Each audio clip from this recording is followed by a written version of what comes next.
తెలంగాణ రాష్ట్ర ప్రభుత్వం ప్రతిష్టాత్మకంగా భావిస్తున్న 2026-27 వార్షిక బడ్జెట్ రూపకల్పన ప్రక్రియ తుది దశకు చేరుకుంది. ఈ నేపథ్యంలో సీఎం రేవంత్ రెడ్డి అధ్యక్షతన ఈ నెల 23న మధ్యాహ్నం 3 గంటలకు సచివాలయంలో రాష్ట్ర మంత్రివర్గ సమావేశం జరగనుంది.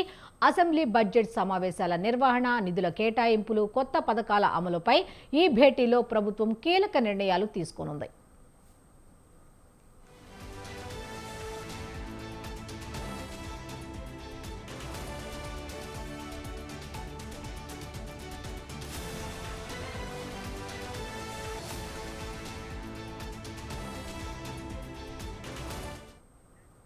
ఈ కేబినెట్ సమావేశంలో ప్రధానంగా ఫిబ్రవరి 26 నుండి ప్రారంభం కానున్న అసెంబ్లీ బడ్జెట్ సమావేశాల షెడ్యూల్ను ఖరారు చేయనున్నారు. సుమారు 10 నుండి 15 రోజుల పాటు ఈ సమావేశాలను నిర్వహించాలని ప్రభుత్వం భావిస్తోంది. అంతేకాకుండా వివిధ ప్రభుత్వ శాఖల వారీగా నిధుల కేటాయింపులు, ముఖ్యంగా సాగునీటి ప్రాజెక్టులు, విద్య, వైద్య రంగాలకు ఇవ్వాల్సిన ప్రాధాన్యతపై చర్చించనున్నారు.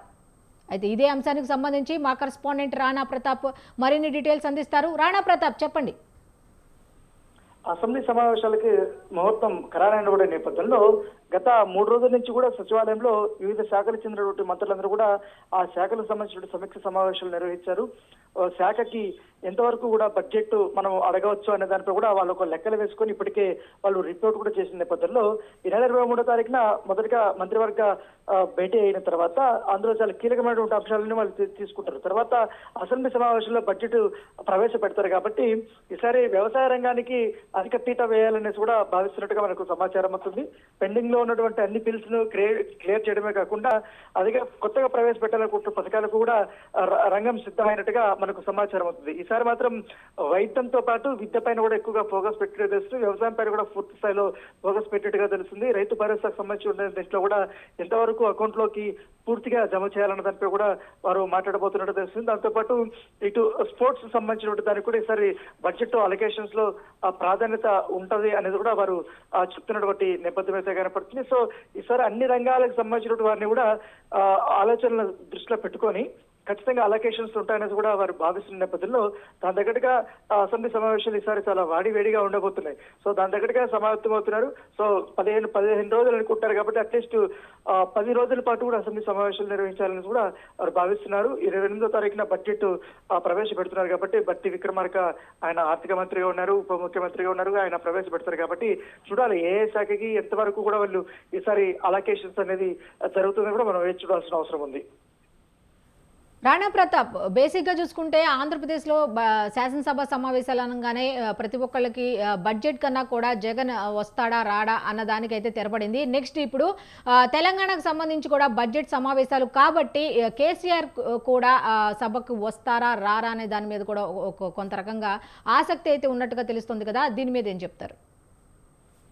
అంటే గత సమావేశాల్లో కూడా కేవలం ఒకసారి వచ్చి ఒక 5 నిమిషాలు మాత్రమే కేసీఆర్ ఉండి వెళ్ళిపోయారు. కానీ ఈసారి బడ్జెట్ సమావేశాల్లో కూడా ఆయన వచ్చే అవకాశం ఉండదు. వచ్చినా కూడా గవర్నర్ ప్రసంగానికి ముందు ఆయన హాజరై వెళ్ళిపోయే అవకాశం ఉన్నట్టుగా మనకు తెలుస్తుంది. ఎందుకంటే మామూలుగానే గత ఈ సెకండ్ టర్మ్ ప్రభుత్వం ఏర్పడిన తర్వాత ముఖ్యంగా ఈ 2.5 సంవత్సరాల్లోనే దాదాపు ఇప్పుడు జరిగినటువంటి అన్ని అసెంబ్లీ సెషన్స్ లో కేసీఆర్ 2 సార్లు మాత్రమే ఆయన అక్కడ హాజరుకి వచ్చారు.